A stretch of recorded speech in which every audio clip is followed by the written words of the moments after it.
선생님들 최근에 뉴스 어제 오늘 보셨는지 모르겠는데요.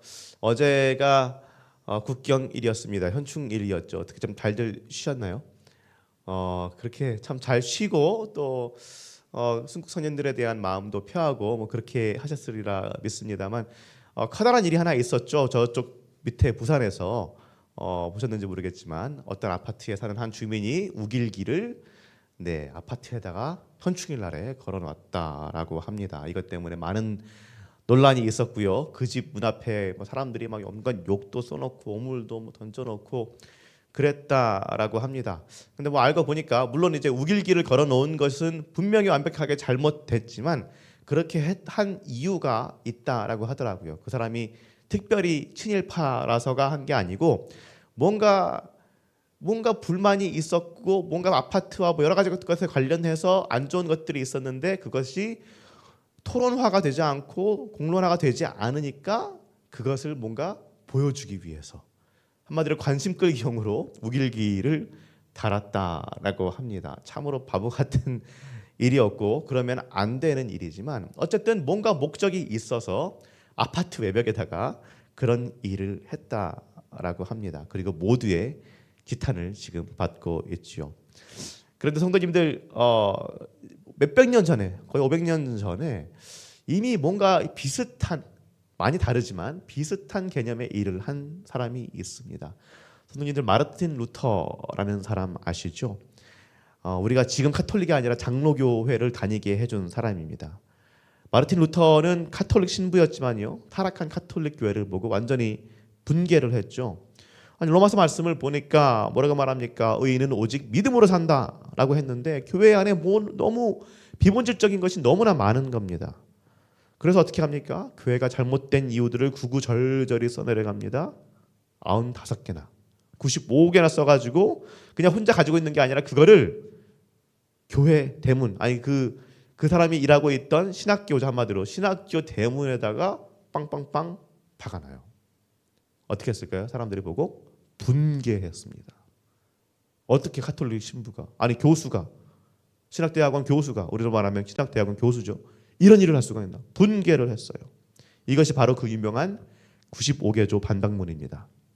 남들이 봤을 때는 진짜로 이게 처음 특히나 이제 다른 신부들이 봤을 때는 이게 뭐 하는 짓이야? 이게 뭐 하는 짓이야? 그랬을 겁니다. 왜 이렇게 머리 아픈 짓을 하고 아니 그냥 하라는 대로 하면 될 것이지 왜 혼자 이렇게 튀려고 그러나 무슨 관심을 받으려고 이런 짓을 하나 그랬을 것입니다. 만약에 지금 현직 우리 장신대 장로회 신학대학교 교수가 우리 교단이 잘못된 이유 우리 학교가 잘못된 이유 95개 써가지고 장신대 교문에다가 붙여놨으면 어떻게 될까요? 가장 좋은 결과가 아마 징계 정도겠죠. 바쁘면은 잘리는 정도만이 아니라 교단 전체에서 탄압받고 쫓겨나겠죠. 마르틴 루터의 경우는 훨씬 심했고요. 잘못하면 화형까지 당할 수 있는 그런 일이었습니다. 그야말로 프로테스탄트. 우리 개신교를 영어로 하면 프로테스탄트라고 그러잖아요. 프로테스탄트를 한국말로 그대로 옮기면 저항입니다. 저항 운동을 한 거예요. 이 저항 운동, 프로테스탄트 운동을 하던 사람들 중에는 화형당한 사람들도 분명히 많았습니다. 이렇게 굉장한 일을 했어요. 물론 이 95개조 반박문이 우길기 단 거랑은 비교할 수 없는 일이지만 뭔가 굉장한 일이 여기서부터 시작이 됐습니다. 이게 다른 사람들 눈으로 봤을 때는요. 그냥 당연히 지금 마르틴 루터가 뭘 원했든지 간에 실패하는 게 당연합니다. 세상은 그렇게 호락호락하지 않아요. 기본적으로 뭔가 급진적인 변화를 싫어하는 것이 세상입니다. 그런데 그런 이 마르틴 루터의 생각과 결단을 보신 하나님이 어떻게 하십니까? 이 95개조 반박문을 사용하셔서 루터를 사용하셔서 처음에는 욕하고 뭐하고 막 그랬지만은 하나 둘 루터에게 공감하는 사람들이 생겨나고요. 그 사람들이 움직이기 시작하고요. 결국 교회가 뒤집어지고 일대 혁명이 일어납니다. 그리고 저항하던 사람들이 모여서 새로운 교회, 신교, 개신교를 만들어냅니다. 마르틴 루터가 실패를 두려워했다면 우리는 여전히 오늘날도 지금 돈을 주고 면죄부를 사야 됐을 수도 있습니다. 그런데 루터는 해야 할 일을 보고서 분연히 일어났고 그 결과는 온전히 하나님께 맡겼습니다. 루터가 한 유명한 말 중에 이런 말이 있어요. 죄인이 되어라. 네, 뭐 꿈을 가져라가 아닙니다. 죄인이 되어라. 그리고 용감하게 죄를 지어라. 그러나 더욱더 용감하게 그리스도를 신뢰하라. 다시 한번 말씀드릴게요. 죄인이 되어라. 그리고 용감하게 죄를 지어라. 그러나 더욱더 용감하게 그리스도를 신뢰하라. 이게 무슨 말일까요? 그냥 마음대로 살라는 말일까요? 예수 믿고 구원 받았으니까 이제 뭐 하고 싶은 거 마음대로 하면서 아싸 좋다 하고 그냥 그렇게 살아라 이런 말일까요? 아닙니다. 그렇게 하면은 그건 구원파 이단이겠죠. 이 말은 예수 그리스도의 그 풍성하신 사랑과 그 은혜를 믿으라는 말입니다. 루터가 회심하기 전에 그랬던 것처럼 나 자신의 죄만 바라보면서 내 죄가 너무나 악독하고 크고 어떻게 할지를 몰라가지고 어떻게 하지 하면서 나 자신만 학대하고 전전긍긍하고 예수를 보는 것이 아니라 나를 보고 있고 그런 삶을 사는 것이 아니라 내가 죄인임을 그냥 인정하고 나는 죄인이다. 내가 죄에서 자유할 수 있는 사람이 아니다. 라는 것을 인정하고 이 세상에 사는 동안 죄를 지을 수밖에 없다는 것을 인정하되 그럼에도 불구하고 나를 끝까지 사랑하시며 나를 구원하시고 나와 함께 하시는 예수 그리스도를 신뢰하고 결국에는 나를 성결케 하실 그분을 의지하면서 담대하게 이 세상을 살아내라는 그런 말입니다. 저는 오늘 이 말을 조금 바꿔보고 싶습니다. 이렇게 한번 바꿔보고 싶어요. 실패자가 되라. 실패자가 되라. 그리고 용감하게 실패해라. 그러나 더욱더 용감하게 그리스도를 신뢰해라. 사랑하는 성도님들, 분명 사회는 그렇게 말하지 않죠. 우리가 사회 구성원으로서 또 속한 조직이 있는 사람들로서 마땅히 취해야 할 어떤 스탠스라는 것들이 있고 행위들이 있고 책무라는 것들이 있습니다. 그리고 그런 것들에 대해서 우리는 사회에서 완벽성을 요구받습니다. 이것도 해야 되고 저것도 해야 됩니다. 그냥 하는 것이 아니라 잘해야 합니다. 지금 이 시점에서 우리 학생들 같은 경우는 어떻습니까? 이 시점에서 이 이상의 점수를 받지 않으면 안 돼요. 그럼 뒤처집니다. 인서울 못 들어가요. 지금 이 시점에서 학점 4학점 이상 해놓고 4점 이상 해놓고 인턴도 해놓고 뭐 이런저런 스펙을 만들어내야 됩니다. 안 그러면은 취직 못합니다. 지금 이 시점에서 서울에 자가 아파트 하나 정도는 있어야 돼요. 아니면은 대출 없이 전세 정도는 드러나야 됩니다. 그러죠. 돈이 있어야 돼요. 안 그러면은 결혼, 장가 못 가요. 지금 이 시점에서 뭔가 수중에 있는 돈이 있어야 되고 자본이 있어야 되고 노후 대책을 마련해 놓지 않으면은 나중에 힘들어집니다. 이런 식으로 사회는 계속해서 우리에게 말을 합니다. 그러다 보니 그것들을 하나하나 다 해내고 쳐내느라 다른 곳에 쓸 에너지는 우리에게 없죠. 하나님을 주시는 사명, 서로 사랑하라는 이런 계명들 신경 쓸 여지가 없습니다. 세상 속에서 내가 정말 세상의 여러 가지 요구들을 다 반영해 나가면서 살타느라 다른 거 신경 쓸 겨를이 없어요. 실패할까 봐, 남들보다 뒤처질까 봐, 경쟁에서 한번 뒤로 밀리기 시작하면 끝이라는 생각 때문에 다른 걸 할 수 없습니다. 그러니 어떻게 해서든지 실패 없는 인생, 안전하고 남들 다 가는 길만 찾아서 가겠다. 이런 생각이 많이 있죠. 그런데 오늘 우리가 함께 읽은 말씀을 한번 생각해 보시죠. 모세의 고별 설교, 그러니까 유언 같은 말의 일부입니다. 인생의 막바지에 이르러서 자신의 삶을 돌아보면서 하는 말이 지금 이 말이에요. 우리 오늘 말씀 12절 13절 말씀 한번 같이 읽어보겠습니다. 이스라엘아, 내 하나님 여호와께서 내게 요구하시는 것이 무엇이냐? 곧 내 하나님 여호와를 경외하여 그의 모든 도를 행하고 그를 사랑하며 마음을 다하고 뜻을 다하여 내 하나님 여호와를 섬기고 내가 오늘 내 행복을 위하여 내게 명하는 여호와의 명령과 규례를 지킬 것이 아니냐. 아멘. 자, 삶의 끝자락에 다다랐습니다. 그동안 말도 정말 지지리도 안 듣던 히브리인들 앞에서 이 말을 하는 겁니다. 너희들이 해야 될 것이 무엇이냐? 여호와 하나님을 경외하고 모든 도를 행하고 그분을 사랑하고 마음을 다하고 뜻을 다해서 섬겨라 라고 말합니다. 왜 이것들을 하라는 거예요? 13절 말씀 다시 한번 보면은요, 내가 오늘 너의 행복을 위하여 명하는 것이다 라고 말해요. 뭐 때문에 이렇게 하라는 거예요? 다른 어떤 것이 아니라 너의 행복을 위해서, 우리의 행복을 위해서 이렇게 해야 한다라고 말합니다. 그런데 성도님들, 지금 이렇게 말하는 모세의 인생은 어땠습니까? 과연 행복한 인생이었을까요? 즐거운 인생이었을까요? 그의 인생을 돌아보면은요, 참 실패뿐인 인생이었습니다. 40세까지 어떻게 살았습니까?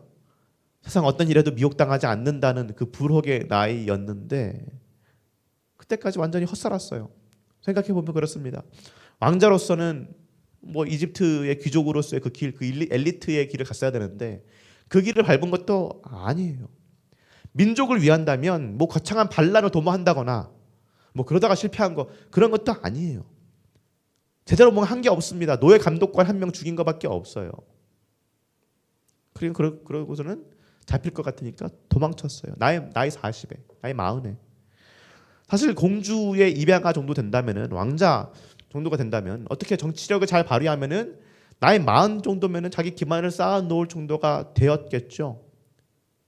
그런데 사람 한 명 죽였다고 도망쳐야 됐다라는 건 그만큼 자기 사람이 없었다는 말입니다.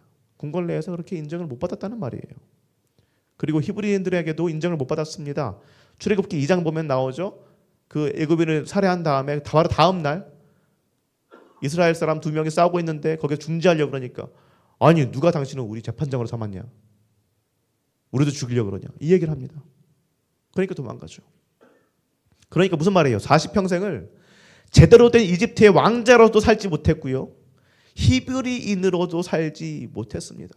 이도 아니고 저도 아닌 인생을 살아온 거예요.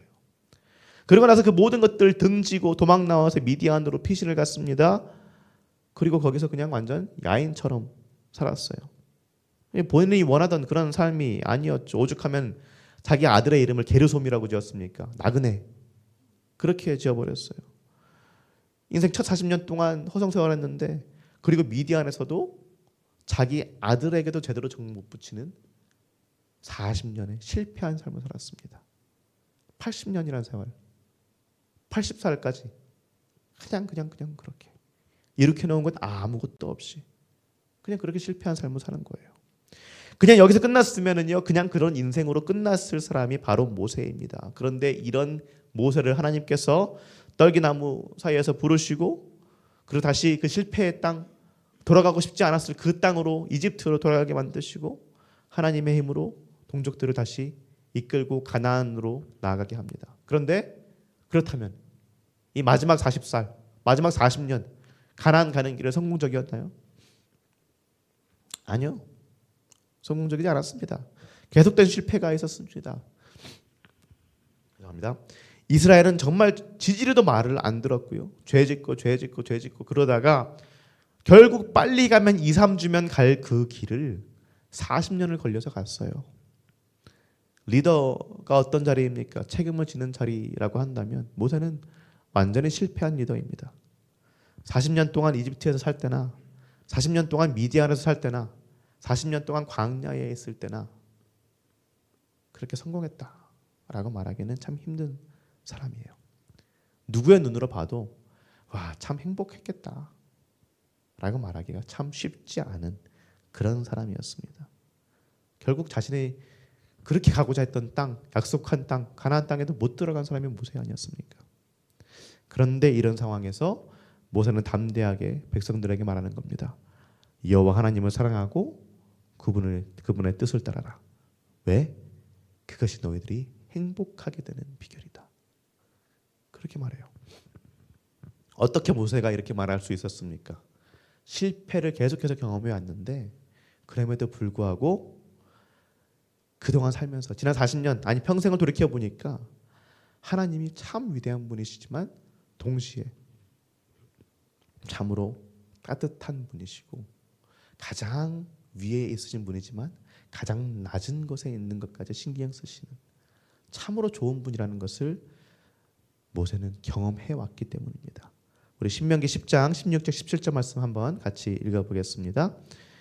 너희의 하나님 여호와는 신 가운데 신이시며 주 가운데 주시요 크고 능하시며 두려우신 하나님이시라. 사람을 외모로 보지 아니하시며 뇌물로 받지 아니하시고 고아와 과부를 위하여 정의를 행하시며 나그네를 사랑하여 그에게 떡과 옷을 주시나니. 아멘. 신 가운데 신, 주 가운데 주십니다. 크고 능하시고 두려우신 놀라우신 분입니다. 그런데 다른 인간들의 왕들과 같이 외모로 판단하지 않으시고요. 뇌물을 받지 않으시고요. 다른 말로 하면 불의를 행하지 않으시고요. 그리고 고아와 과부를 위해서 정의를 행하시고 나그네에게 떡과 옷을 주신다고 합니다. 다른 말로 하면 아무도 신경 쓰지 않는 사회의 끝자락에 그곳에 존재하는 이들, 정말 바람에 흩날리는 겨 같고 오늘 있던 내일 없어지는 그런 들풀과도 같은 그런 그들을, 아무도 신경 쓰지 않는 그들을 사랑하시고 그들을 지키시는 분이 여호와 하나님이라는 말입니다. 그러니 이 신중의 신이시고 그런데 가장 낮은 자들을 위해서 일하시는, 사랑하시는 그 하나님이 또 다른 실패자 중에 한 명의 모세를 통해서 뭘 하셨다는 거예요? 80년 내내 살면서 뚜렷이 해놓은 것이 없는, 일으켜놓은 것이 없는 모세, 민족을 이집트에서 이끌어냈지만 계속해서 리더로서 성공하지 못했던 그 모세, 그를 통해서 무엇을 하셨습니까? 어떤 결과를 내셨습니까? 지금 우리를 보면 알 수 있죠. 2억 마일리 떨어진 이 한국이란 땅덩어리에서 몇천 년이 지났는데 지금 우리는 이 실패한 사람 모세를 통해서 히브리인들을 구원하신 여호와 하나님에 대해서 이야기를 하고 있습니다. 사람들은 손가락질할지 모릅니다. 그 당시 사실 모세는 엄청나게 손가락질을 많이 당했어요. 당신 뭐하냐고, 당신 하나님 뭐하냐고 다 손가락질했죠.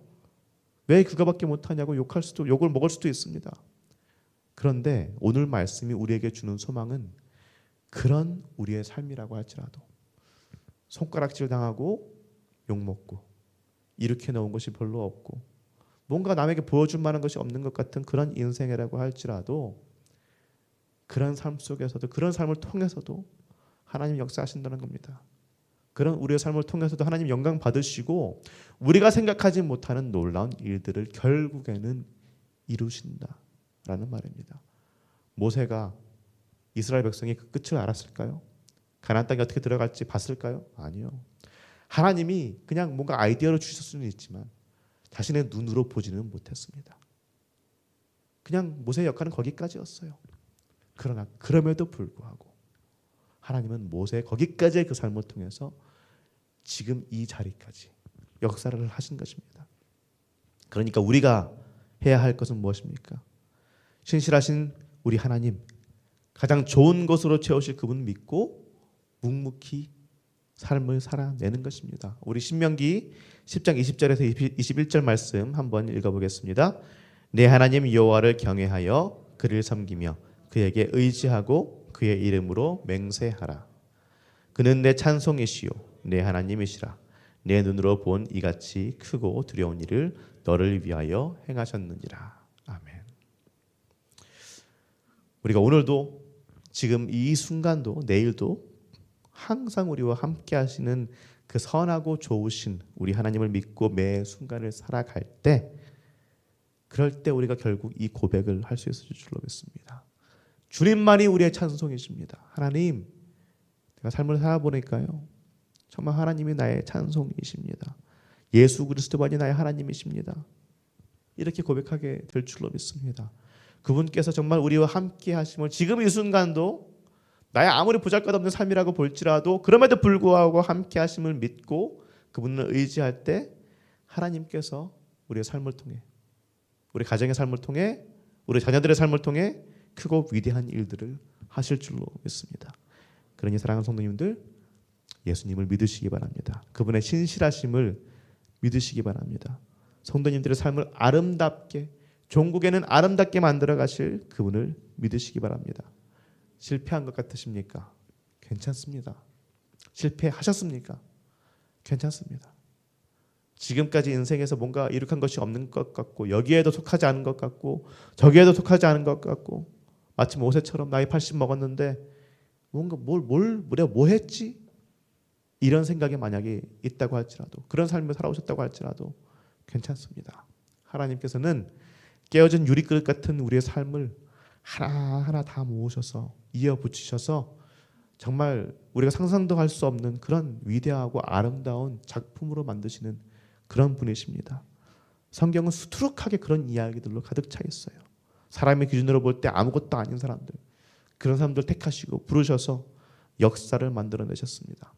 하나님은 고아와 과부의 하나님이시고요. 나그네들의 하나님 그리고 우리의 하나님이십니다. 그러니 지금 이 순간도 우리와 함께 하시며 우리의 모든 실패한 순간들, 그저 그랬던 순간들, 아무것도 아닌 것 같은 그런 일상들을 다 끌어안으시고 위대한 일들을 오늘도 일궈내시는 우리 여호와 하나님 믿으시는 우리 성도님들 되시기를 예수님의 이름으로 축원합니다. 그리고 그분이 주시는 참된 위로와 평안 누리면서 험악한 이 세상 속에서도 예수 그리스도의 사랑으로 매일매일을 승리해 나가시는 그런 인생 살아내시는 우리 성도님들 되시기를 예수님의 이름으로 축원합니다.